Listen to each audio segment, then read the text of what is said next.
Harness Racing returns to headquarters on Saturday night at the Albion Park Harness Racing Club, hosting a 10-race program, and action gets underway at 6:13. In this edition of Weekend Winners, we're going to catch up with young gun Zach Chapperton and also Pete McMullen to find out more about their drives on the weekend.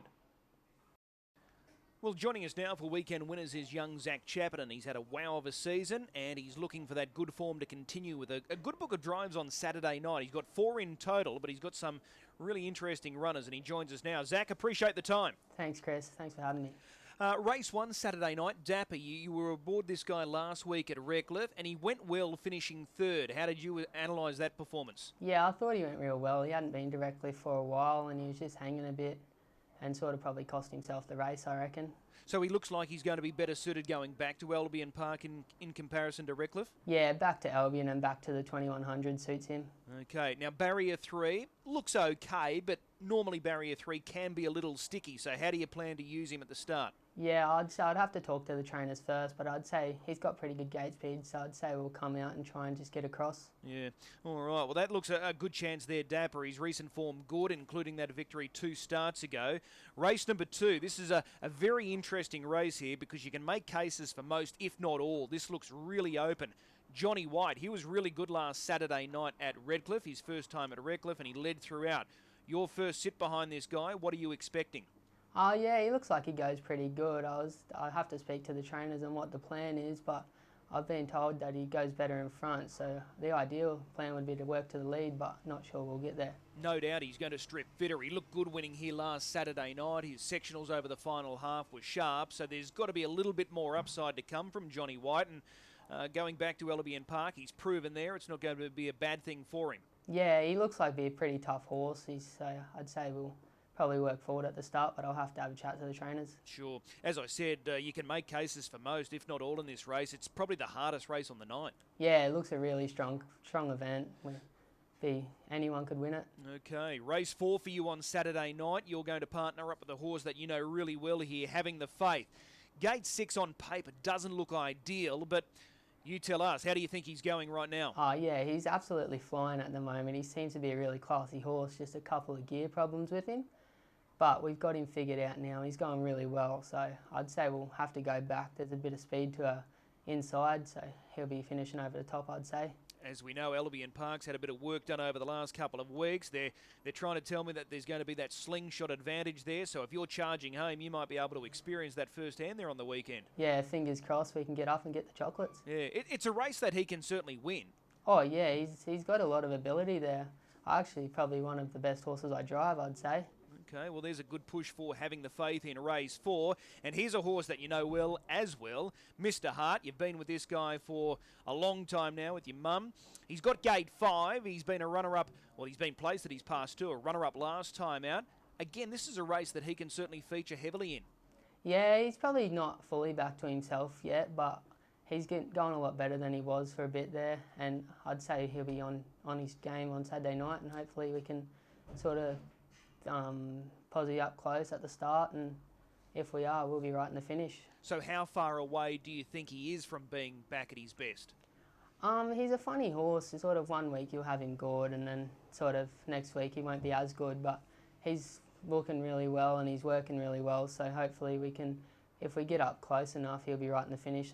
Okay, I was going to ask, gate 5 over the mile, you plan to use him early, put him into the race? Yeah, we haven't really sort of used him that hard early. Last time I led on him, he blew them away and won, so it'd be ideal to lead, but I don't think we'll get there, so I'd say we'll come out and have a look and see where we can slot in. All right, well, there's 4 good drives for you there on Saturday night. All look to have some claims. Which one are you leaning to strongest at the moment?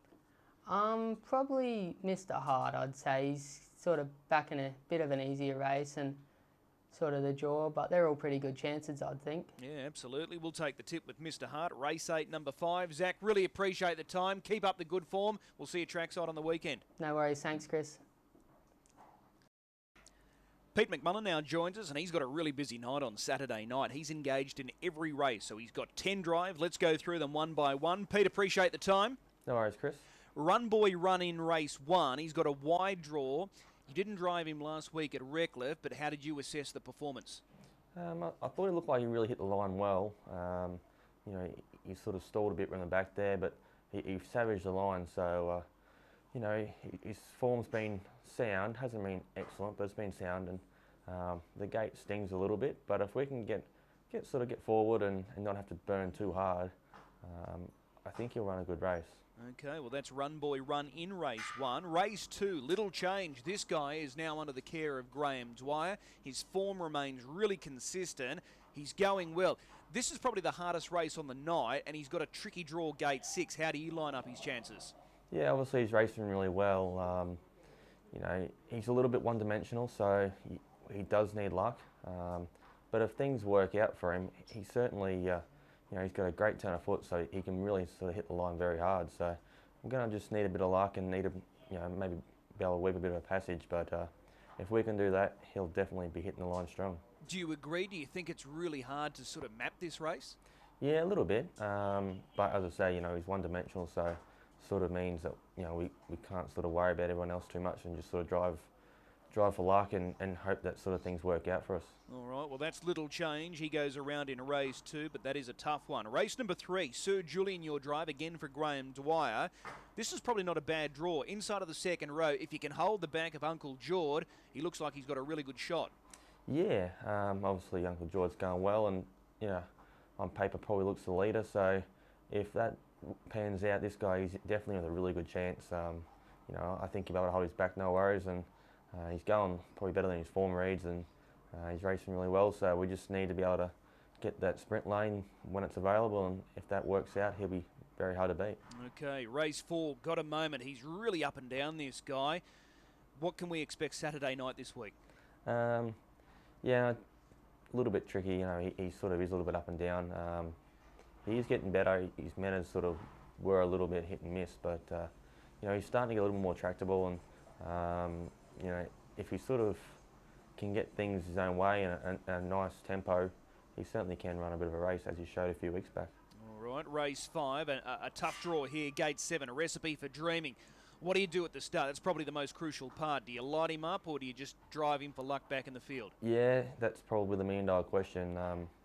You know, the gate really hurts, and you know, it's probably a winnable race, but from the gate it makes it tricky. So if we were to go forward and really press the button, it'd have to be pretty hard to try and clear, which possibly could mean you'd do too much work and wouldn't be able to get on the line. But if you go the other way, you've got a lot of horses to come around. So it's a bit of a tricky sort of scenario, and it's something we're going to have to probably just wait until the gate leaves and see how he feels, and have a bit of a peek across and see how hard everyone else wants to leave. And you know, he has got good gate speed, so if we choose to leave, he'll definitely get forward. But just it's a question is how much work you got to do to get there.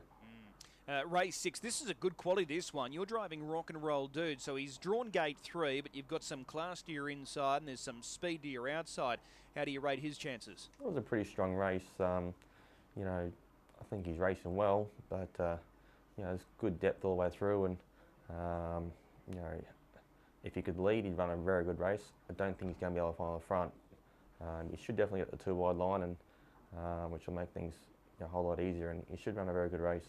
Okay, race 7, this is the mare's quality. Mac Talk is your drive. We keep saying it week in, week out. She's going to win one soon. Will it be Saturday night? Fingers crossed. Once again, a bit of an awkward draw, and she can't take a trick. You know, last week she drew the one in the second behind the favourite. Looked like it was going to work out good, and she ended up getting a bad shuffle and had no luck again. So hopefully this week have a bit more luck and things work out better, because she certainly is racing well. Okay, race 8, your drive here, Run for the Roses for trainer Richard Hutchison. Drawn behind Cooley Kid.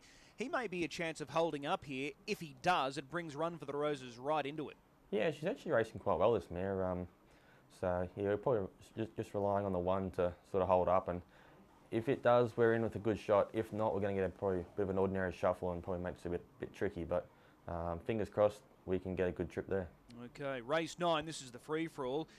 May Wins Best is your drive for trainer Graham Dwyer. Has he got the speed to lead, and how do you rate him at the middle distance, the 2,138 metres? I think he does have the speed to lead. The distance is probably going to be a bit of a question mark. Obviously, last start we were very, very aggressive on him and drove him very forward, and he ran a super race, and he just got beat by probably the 2 best horses in the state, and you know, super time.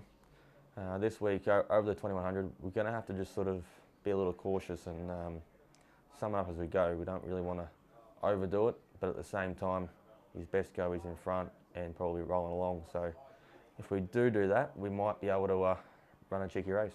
Couple of weeks in between runs now. Is that beneficial or not? I think so. Obviously, he races quite regular, but when you go on super hard miles, I think it doesn't hurt to have a bit of a rest and freshen back up again for the next start. Okay, that's a really good race, the ninth there, the Open, and the last, the Trot. This is race 10. Greg the Great, you're going to stick with him. He backs up from Tuesday, ran a good race when third. This is a race that he can certainly take. Yeah, he's racing really good. Things haven't really been going his way of late, but his runs and his speed, speed maps and his sectionals have been, absolutely incredible. So if he can get a good trip, and he'll definitely be right in it there. But the small field possibly could help a little bit too. Hopefully won't be so far back, so fingers crossed for him. Okay, so at this early stage, 10 races, which one are you looking forward to most? I sort of thought my best chance probably was Greg the Great in the last, so it could be a bit of a long night, but fingers crossed we can have a bit of luck before then and win a race. All right, are you looking forward to being back at Albion Park this weekend? Well, for me, I got a little lucky and haven't really had to miss it too much. But it will be great to get back there, and obviously it's probably the speed pacing capital of Australia as it used to be. Yep. So it's pretty exciting to get back there on the new surface. Yeah, too right. Appreciate the time. We'll see you trackside. No worries. Cheers. Appreciate the time and thoughts of both Zach Chapperton and Pete McMullen. We wish them the best of luck on the weekend. Time for the best bet now on the weekend, and I think we go with race 3, number 1, Uncle Jord. I was keen on him last Saturday night. He duly saluted. I think he goes back to back. It's a good quality race, don't get me wrong, but I think this guy's got that little fitness advantage, plus he's got the barrier draw advantage over his main dangers, Double Delay Brigade, who's been freshened, and also Secret Agent Tycoon. So I'm keen on race 3, number 1, Uncle Jord. I think he leads all the way. If you are betting this weekend, please do so responsibly.